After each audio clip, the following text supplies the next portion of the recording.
Good morning. My name is Ned Holmes. I'm joined this morning by Chris Thorpe for what is a very special Football League World TV show as we hand out the Football League World half-season awards in League One. How are you doing this morning, Chris? Yeah, really well, to be fair, mate. Just hoping that the Charlton-Wimbledon game's on Boxing Day, because I just heard Charlton have got COVID cases, so fingers crossed on that one. But no, looking forward to getting into these lists and seeing what players you've come up with, along with obviously saying about mine. Absolutely. Well, as we close in on sort of the halfway point, is there is some uncertainty at fixtures at the moment, but we've been looking back at the first half of the season, Chris, and it's been said many times, but this is perhaps the most competitive and enthralling League One season that we've seen in a while, and I know you feel the same. That's made picking the winners really tough, just because there's really been so many options.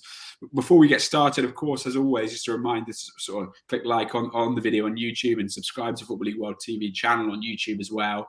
And of course, we want to hear your thoughts. Let us know who do you think deserves recognition in League One, and whether you sort of disagree with any of me or Chris's picks.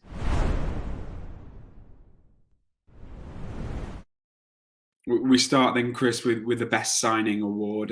We both gone for the same player. Why does Scott Twine deserve the award in your eyes? I just think, I was surprised that MK actually managed to sign him in the summer, because obviously he was linked with so many Championship clubs. Yeah. You'd struggle to find a club that he wasn't linked with, to be honest, because obviously everyone knew he was likely to leave Swindon after they got relegated. But the reason I'd say he's been the best is obviously the goals he's got. I think he's got 9 off the top of my head, and also 7 assists, which is obviously what he's mainly known for as a midfielder, as a creative sort of player. But he sort of played as more of a sort of shadow striker rather than just a normal number 10. And he's just really developed a bit more than what he did at Swindon. Obviously, he had that breakthrough campaign with them, and obviously done well at Newport as well on loan. But since he's gone to MK, he's done really well there. And it's just his ability from long distance. He always scores spectacular goals. You don't want to give him the kind of room that will allow him to get a shot away from that sort of range. And then also his sort of like intricacy in and around the box with the strikers. So he's got everything you want in a number 10. And he's still young, so I like to think he'll move on to a bigger club further down the line. Yeah, absolutely. I mean, Scott Twine was my pick as well. I think, joining on a free transfer in the summer has proven to be such a superb bit of business. 9 goals, 7 assists in 20 appearances, as you said, sort of helped the Liam Manning era start positively as well. And you talked about those moments of sort of spectacular football. He's sort of one of those rare players whose YouTube highlights reel, matches the quality of his influence on the team. There's an argument to be made, I think, that he's right up there with the players that have the most influence on their respective teams. You wonder whether we'll see him on the move again soon, because, as you said, linked with so many Championship clubs last summer. And I think actually we obviously don't know the ins and outs of it, but I think he deserves a bit of credit actually for moving to MK Dons, which has turned out to be such a fantastic place for him to kick on, because it did seem as if there were options higher up the table, perhaps slightly higher up the pyramid, rather, perhaps slightly more glamorous ones. But he's gone for MK Dons, and it's turned out to be the perfect place for him to kick on. So our best signing at the halfway point, and I think it would take a hugely impressive player to come in January, or someone to kick on in the summer to sort of take that away from him this season.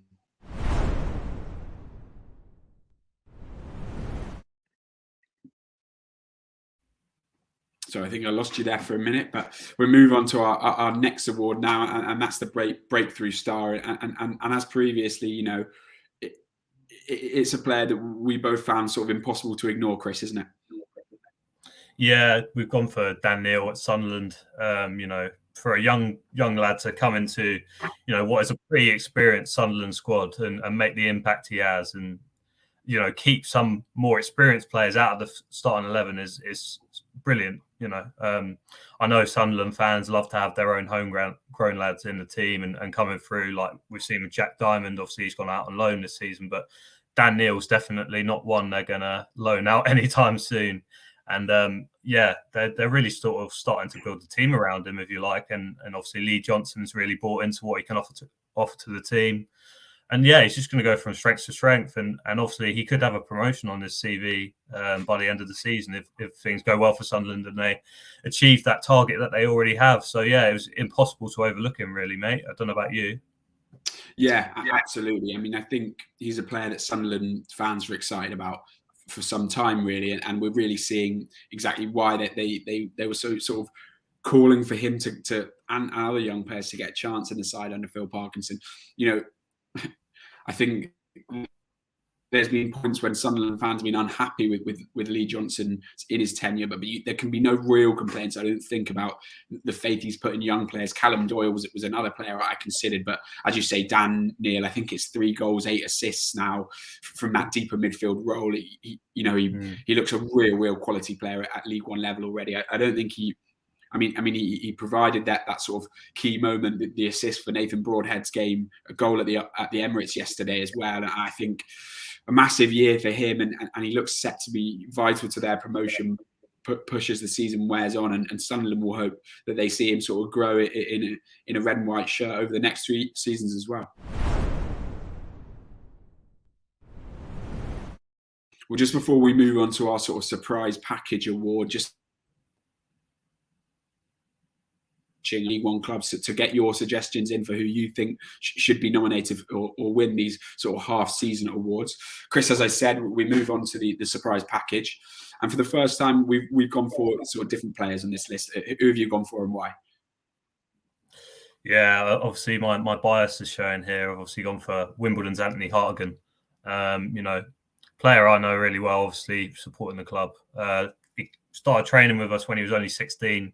He's now, I think, 21, 22. And, he went on loan to Newport last season in the middle of the season and done really well there. Obviously got to the playoff final with them, and it was a really good experience for him and sort of character building. And since he's come back, obviously playing under Mark Robinson, who helped bring him through the academy, he's really flourished. And we're seeing him linked with teams such as Bolton. I think there are other clubs as well around League One that were also linked with potentially signing him. Obviously, we want him to stay at Plough Lane. I don't see him leaving anytime soon. I know he's really happy. I've spoken to him not too long ago, actually, in an interview, and he was very, expansive in his praise of the club as a whole. So I don't think he'll want to leave anytime soon. But at the same time, there's still that interest there, and it's credit to him for his performances. His passing range is superb. He can hit a 50-yard diag like it's nothing, and also perform a cross turn in his own half to get away from a challenge from an opposing player. So he's everything you want in a sort of deep line midfielder. And the only sort of negative I'd say about him is he doesn't get enough goals, but he has himself admitted that he needs to shoot more. So hopefully we'll see a bit more of that. So yeah, he's my pick for sort of the surprise package, I'd say, for the division as a whole, but for Wimbledon fans, maybe not as much as a surprising package.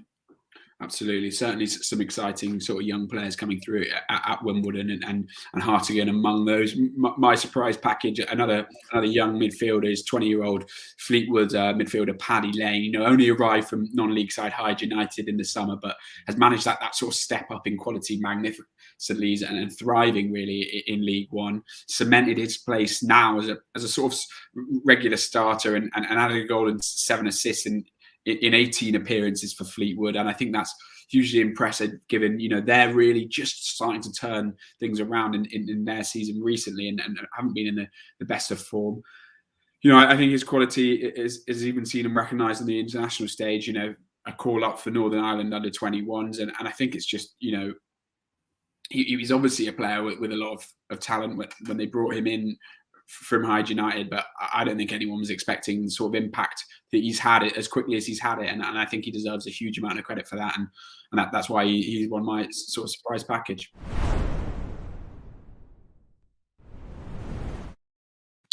We're on to the sort of positional awards then, Chris, in our half-season League One awards. Just a reminder, of course, we've got goalkeeper, defender, midfielder, striker, and then best player at the half-season point coming up. So any fans in the comments, let us know your suggestions.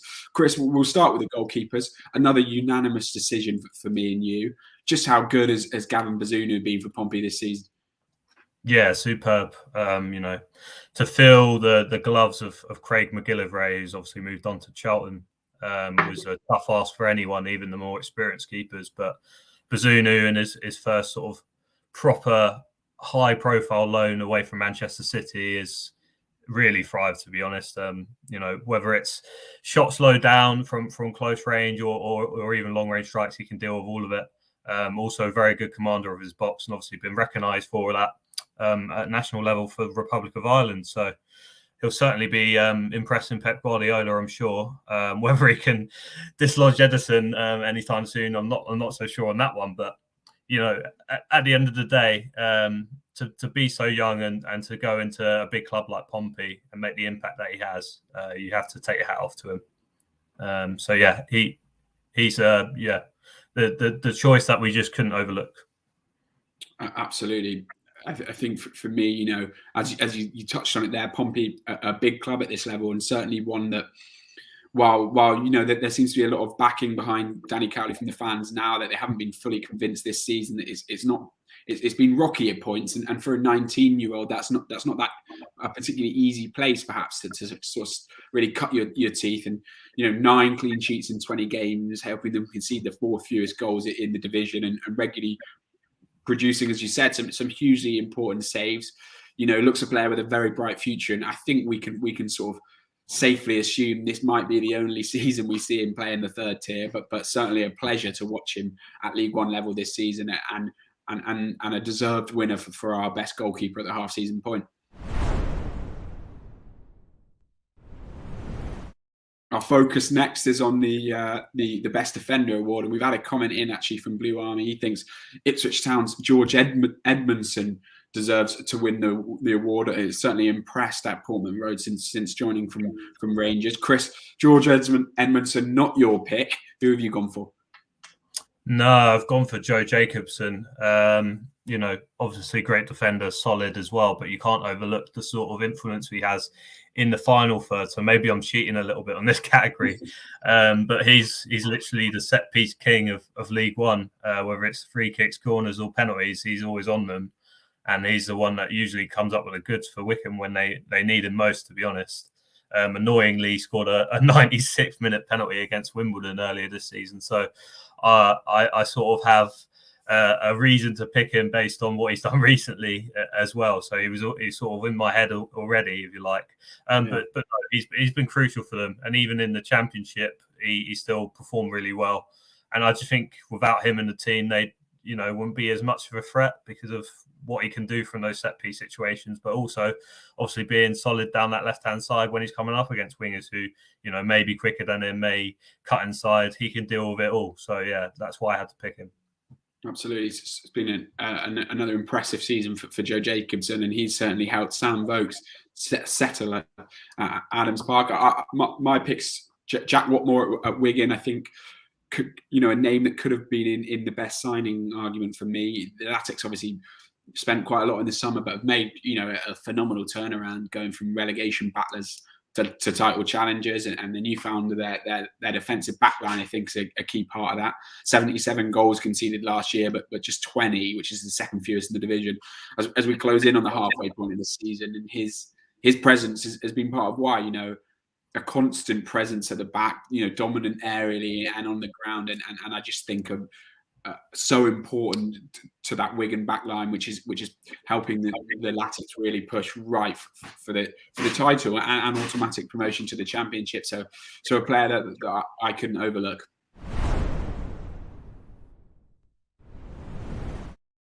Onto the midfielders, Chris. Well, the midfielder, as it were, the best midfielder, and another unanimous decision. The first, perhaps a surprise actually, that it's the first Rotherham United player on this list so far. Yeah. But why Chris Barlaza, Chris? Why Dan? No, Barlaza? Yeah, Barlaza. That's how you do it. I know it's a hard one to pronounce, to be fair. Why did he make the list? Well, as you say, it is a surprise that we didn't sort of mention a Rotherham player until this point. I think you only have to look at the goal that he scored against Cambridge recently to understand what he's all about. He's sort of an all-action, all-rounder sort of midfield player, and he sort of brings that extra technical edge to the Rotherham team that he wouldn't usually associate with them. A lot of people just say, "Oh, they're direct, they're just going to score goals from set pieces. They're not always about that. They do have some very good players. Another one who we'll come on to later that makes another category, but that's another story. But Barley's a superb, still 24 off the top of my head as well.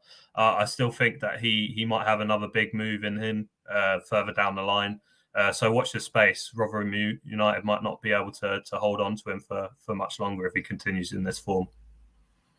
Yeah, I mean, I completely echo the things you said there, Chris. Such a quality midfielder and so key to what the Millers do, and exactly what you said. I think we often, it's easy to put the Millers in a box as just this hard running direct team, but they played a lot of good football this season, and Barlaza key to that.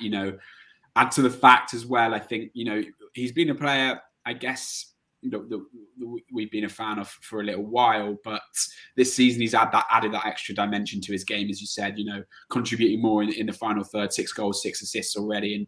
And as we saw on the weekend, those goals are proving absolutely vital in narrow games to win points, scoring the winner from outside the box and sort of adding to their points tally, pushing them further ahead at the top of the table as they look to get back to the Championship. I just think he's a phenomenal player, good quality wise, and one of the very best in League One at the moment.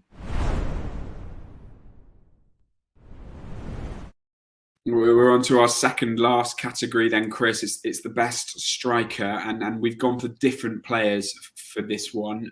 Who's your pick and why have you gone for him? Yeah, as I hinted at just then, Michael Smith's another Rotherham player who I've gone for. Again, he's sort of a player I've seen develop. We had him, yonks ago now, on loan from Charlton, Wimbledon. He scored a couple of goals, and I did think he looked pretty decent, but he wasn't like the finished product. But now I look at him now, and I just think, wow, how's he not playing in the Championship? A lot of people may have thought that they would have sold him in the summer, but I guess with Rotherham, their finances weren't too badly affected by the relegation. So obviously they held on to him, and thank God for that. And from their perspective, because obviously he's right up there as one of the top scorers in the league. I think he's in the air. He's just so dominant. He's sort of impossible to defend against almost, because even if you got him with his back to goal and with the ball at his feet, he can still, pop the ball off for an assist. I think he's got 6 already this season, which is brilliant for a target man. And also he can also turn you and fire in a shot from the edge of the box. So he's got everything you want, really. And yeah, it's just a shock that he's not playing higher. Absolutely. I think his contract situation is likely to mean that there's going to be a fair bit of speculation about Michael Smith's future in January, but a player deserving of making the step back up to the Championship, whether that's in January or in the summer, hopefully with Rotherham and Paul Warren's side. I've gone for Morecambe's Cole Stockton.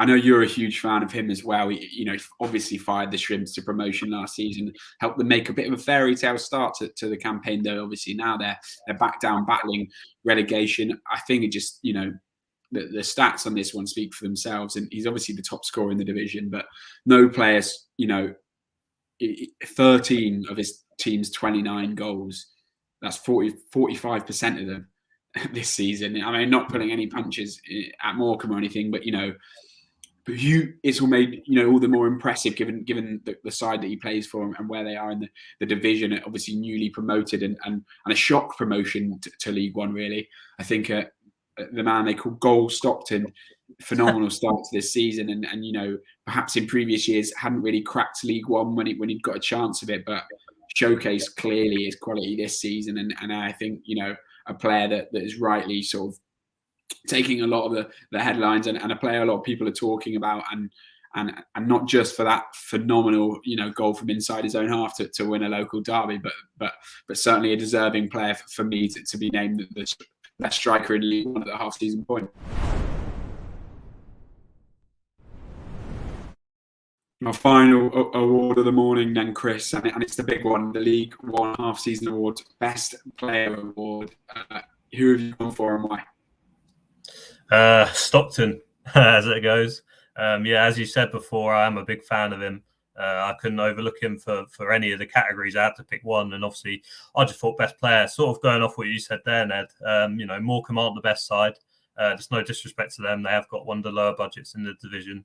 A few good individuals, but obviously Stockton's the one that stands out, and he's got those goals that he's got for him, and obviously the types of goals he scored. The goal he scored against Ipswich right at the start of the season, Portman Road, was sensational, and then to score pretty much inside his own half against Fleetwood was just insane, really. Like, the mad thing for me was watching that was he'd done the same thing against us, not from inside his own half, but probably, pretty close to the halfway line, and he managed to lob our keeper. So clearly he has it in his locker. I don't know if he practices that, but it's a superb skill to master for sure. But no, that aside, just the fact that he's sort of dragging his team like up the league table, if you like, and obviously defying all the critics who probably would have said that Morecambe would finish in the relegation zone. So fingers crossed they stay up, and fingers crossed they keep hold of him, because if they lost him, it'd be a massive blow, because he is that crucial. Absolutely, certainly. If you were making, if there was an award specifically to sort of like the most important player to their club, I don't think anyone would really be arguing if you gave it to Cole Stockton. A player we've already talked about on this list, for me, is the best player, and that's Dan Barlaza, the Rotherham United midfielder. I think, as we talked about previously, I think he's just shown himself to be a cut above this season, and someone I think we'll definitely see in the Championship, if not in January, then in the summer. And I was already a fan, after over the past few seasons, obviously their previous League One promotion and last season in the Championship. But I think the way he's added that extra dimension to his name to his game this term, it's just been hugely impressive. And for me, there's no better player in third tier at the moment.